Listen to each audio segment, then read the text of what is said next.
Yeah, I was trying not to think about it too much. I think that it was supposed to be something fun for me to do, and different. I think I had very much an attitude of, and it kind of turned into the joke of the week between me and my girlfriend. It was aren't you having fun yet? Because it was supposed to be the fun event, and a team thing, less pressure. Quintets were always fun and things like that. But it's its own thing entirely that I found out later, the way it goes and all this stuff. But going into it, I just wanted to make sure I was in pretty good shape, you know what I mean? And I think cardio-wise, I was in pretty good shape. I hadn't lifted weights or anything like that in a long time because I was doing so much, but I think I was eating clean and taking care of myself pretty well. So I was in pretty good cardio shape. But as far as wasn't doing a ton of my normal jiu-jitsu things and stuff like that. I wasn't home much for it. It was actually supposed to be my kind of rest time leading into ADCC. I was supposed to do Polaris, rest up, then lead into a camp maybe get another competition or something like that. But when Brandon called me, I was like, man, I'm gonna do this thing for sure. It sounds like fun.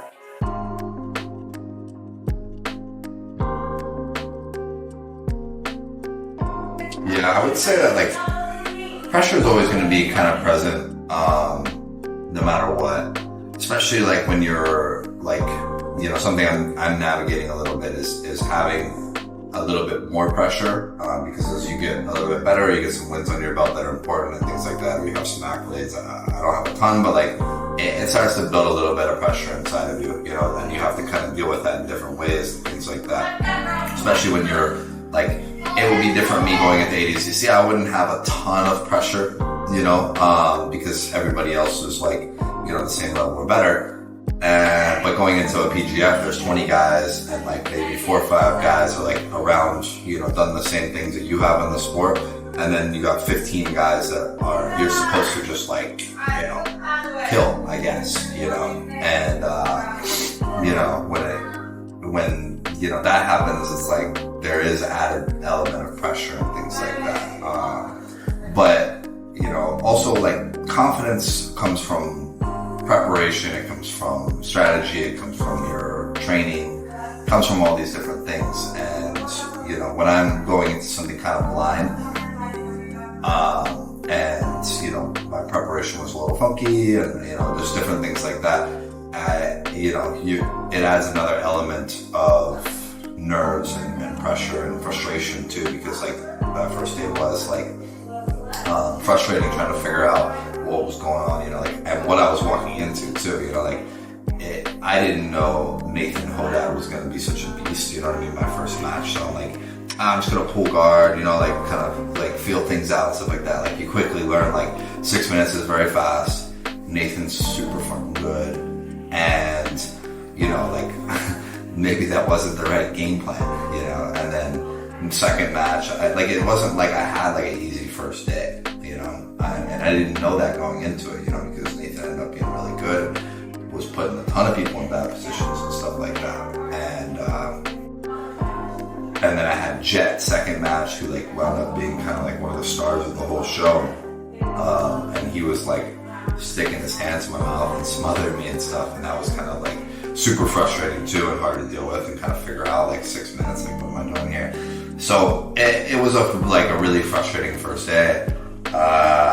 There was a lot of pressure built up from being the #1 draft. There was a lot of pressure from not knowing what I was getting myself into. There was a lot of little things, right? And mostly frustration, I think. But I mean, by the second day, I had cut an interview in the morning, and you could just sense the difference between the morning interview, and that was another thing too. We were doing so much interviews in media all day. It was I didn't know, and my schedule that first day was insane. I had to move around, I had to do a bunch of stuff. It was not my typical competition schedule at all. It was madness to get into any sort of routine or comfort to compete around. Just to, not excuses, but things to learn from. You know what I mean? Things to kind of try to make sure you do better next time for sure. But when I cut that interview the second day, I could very see I could very much see like a change in my whole demeanor where it was like, you know, well, fuck it at this point. You know, it's kind of like you threw yourself in the fire, you kind of failed, you know what I mean? You kind of like didn't meet expectations. Now you have like kind of this like spot where you can climb up from out of the fire a little bit, you know? And that's how I felt about it a little bit, I guess. It was like, well, fuck it.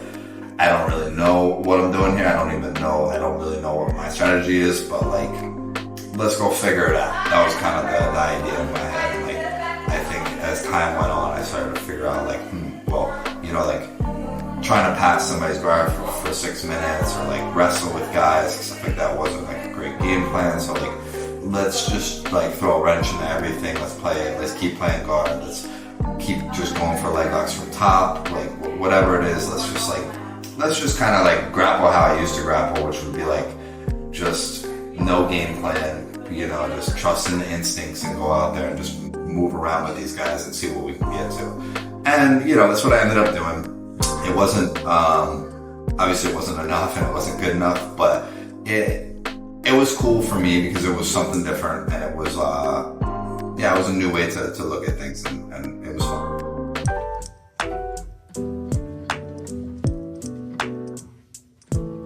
A lot of guys are going against the better guys just to not lose, you know? And so I felt like oftentimes I'm watching these guys go against other people that like were maybe like, you know, ranked a little bit lower and things like that. And they're opening up, they're trying to submit, you know, they're doing different stuff, you know, and then they're going against me and it's like, okay, how do I just not let them pass my guard? Or how do I just not get submitted here or whatever, you know? And so like, the sub only 6 minutes thing is like, it's wonky. It's tough to navigate. And so like, if you're gonna do that, you know, it can't now anymore be who's the best grappler. It has to be like a whole game, right? And the game has to change, meaning that like, there needs to be like these wild stall calls that put you in bad positions and different things like that and stuff. Like, I wouldn't have minded getting hit for a stalling call if something was happening, because at least it would have like opened the game up and got things going, right? I thought it was interesting that they were nailing the bottom guy more often. They were doing it in weird positions too. I don't think that they really like sat down and figured out a criteria with their reps, you know what I mean, beforehand. It's just something they have to like kind of adjust to, you know. I think that they had a lot of stuff going on and a lot of things that they were trying to figure out. And no show was perfect like that, like right off the bat. Especially when we're trying something entirely new. So at some point, like, yeah, if they can figure out a good criteria, you know, because they're calling stalls for their goal was, I think, like, you know, if somebody passes the guard, gets to side control, gets to wherever, the goal is to start like warning the bottom guy to start moving and trying to get out of there to open something up, right? Which I think is actually a little bit different than maybe like IBJJF or something like that, where the only place you can truly stop is mount, right? I think that's how IBJJF works. So like, if you go to north-south and you hold, top guy is the one getting dinged for stalling or whatever. But here, like, you know, they kind of said more or less, like, if Andy did get to north-south and was holding a guy there, that they had to like roll out of that and do that, or else they were going to get hit with a stalling, and Andy could more or less just kind of hold them there. And then they weren't really sure if that's how they wanted to do it, so they hadn't quite figured that out yet. And then where they messed up was like they were going to nail the bottom guy more often, and I could tell that then they were looking at like, you know, certain matches. I was in certain matches, and you know, I'm on bottom, and the top guy's just boxing me out, playing guard, and they're hitting the bottom guy for stalling. They hit me for stalling against Andy, when like I'm just having two posts in my armpits like this, and I'm trying to move, trying to get out of that position, I'm trying to do some things and stuff like that, and they hit me for stalling, but you know, in that position, the top guy is like pretty clearly stalling.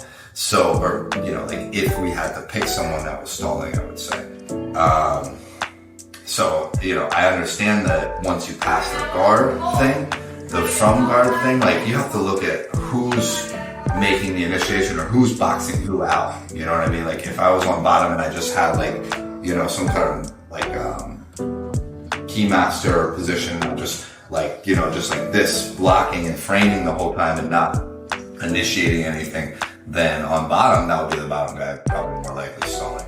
So, just figuring out a criteria would be good. Throwing people into bad positions would be good.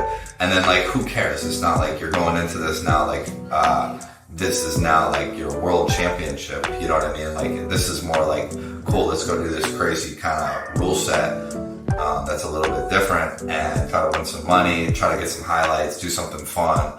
And if people go into that with that mindset, they'll be more likely to do the competition, and people watching, the viewers, will be less likely to think like, okay, well, this guy's clearly better than this guy because this is the world championships. Like, they're thinking like, no, this is wild and this is fun and there's like cool action going on. You know what I mean?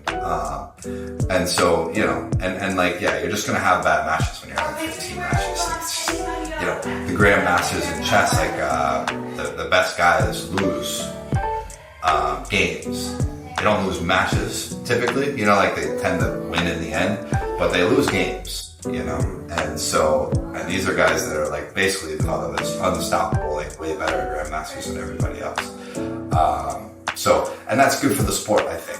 I don't think this should be like boxing where like you have to have an undefeated record to be the best guy in the world and this and that. Like, no, we should be able to get out there and like mix things up and realize that like some people have different styles, some people have better days, some people show up better on that day. It's part of the sport of losing and obviously winning. You just try to rack up more wins than losses for sure.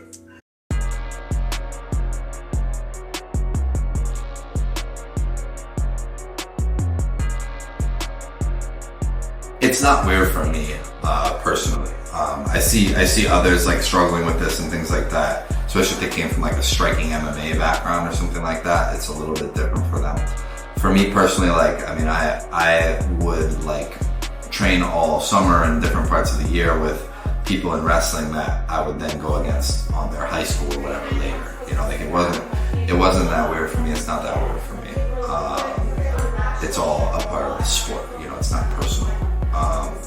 And with Ben, like, I felt a little bad at one point, not so much for going against him or anything like that, but I did coach against him like pretty well with Jamie Carnell, right? Like, Jamie Carnell was going against Ben, and we could actually beat X Marshall and get some team points that go around. And I was like watching and I'm like thinking it's kind of important for Jamie to not get submitted by Ben, right? And so I kind of took the position of coaching Jamie against Ben, and Jamie listened really well, and I think that like it might have helped the decision there against Ben. And Ben came up to me afterwards and was like, hey, I didn't really expect you to be coaching against me. I heard you, like, da-da-da-da-da. In like a really nice way, you know what I mean? Like, and I didn't even really too much notice at the time that like maybe it could have upset, like, you know what I mean? Like, could have felt a little bit weird or something. So like, I'm just kind of like, yeah, we had to beat you guys, like, da-da-da-da-da, whatever. And then I thought about it for a second. I was like, maybe he like, I hope he didn't think like, anything other than like, I was trying to get myself into the top 8, you know what I mean? And get a team point, things like that. It wasn't like, I have a great relationship with Ben. We spent a lot of time together and stuff. And so like, I called him outside. I was like, dude, I love you, man. Like, it wasn't anything personal, like this is like, I was just trying to get my top 8 spot, you know what I mean? And I'm doing whatever it takes, I'm a competitor. I hope you can understand. Of course he understood. Especially because, he called me that night. I was out of the tournament. And to be honest, like, after such a long week and, and what I was expecting versus like what I got and everything like that, it was like there was a weird two halves of me that was like, there was a portion of me that was like having FOMO and didn't want to not be a part of it as soon as like I wasn't in, but then there's also like this big sigh of relief, like, all right, cool, like we don't have to do that tournament anyways, like we just had 10 matches, we got what we wanted out of this, we had some fun, whatever. We didn't expect to like, we didn't have any expectations really, like not that I didn't want to win or anything like that, I just didn't have big expectations coming in. But, I still started to feel FOMO. I'm like, man, I think I should be up there, you know what I mean? I think I should be on there. But, I was like kind of relaxed and kind of over it a little bit, but I wasn't sure about Daniel Sadler either, if he was going to be in.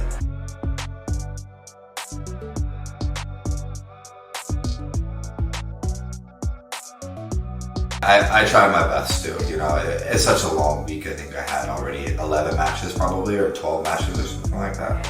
And, you know, it's literally 11:45 at night, I think, or it's definitely 11 something. And I'm seeing in the group chat, I see Daniel Sadler is in, which meant I was officially out because I was the number 9 spot. And I'm like, okay, that sucks, but like, let's go to fucking sleep. You know what I mean? Like, whatever. And then literally 2 minutes later, Ben calls me and he's like, do you want to do the tournament?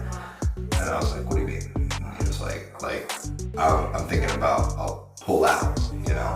He's like, I kind of did what I wanted to do with the team, made my money, you know, and, you know, you can take the spot since you're number 9.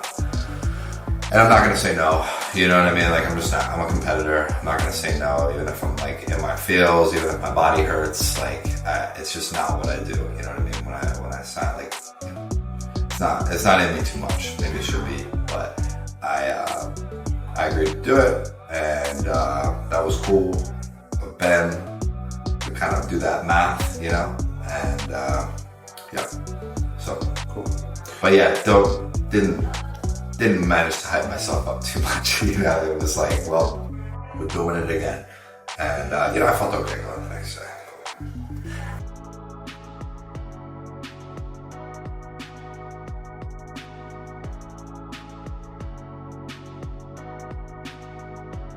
I'd like to get something in once or twice before ADCC here. Not quite sure what that looks like, but something. I'd like to get some more matches, and ideally ADCC rules would be good. You know, we're thinking to expand the gym here. We're thinking to expand this YouTube channel. We're thinking about doing some pretty cool stuff on the YouTube channel, streaming matches and starting a little tournament, a little fight night over here and things like that. Yeah, a lot of fun. There's a lot of fun stuff in the works. I can't talk about some of it. Some of it I can kind of tease you on a little bit, but doing a lot of fun stuff, and you know, getting the training tight for this ACC camp is going to be a priority.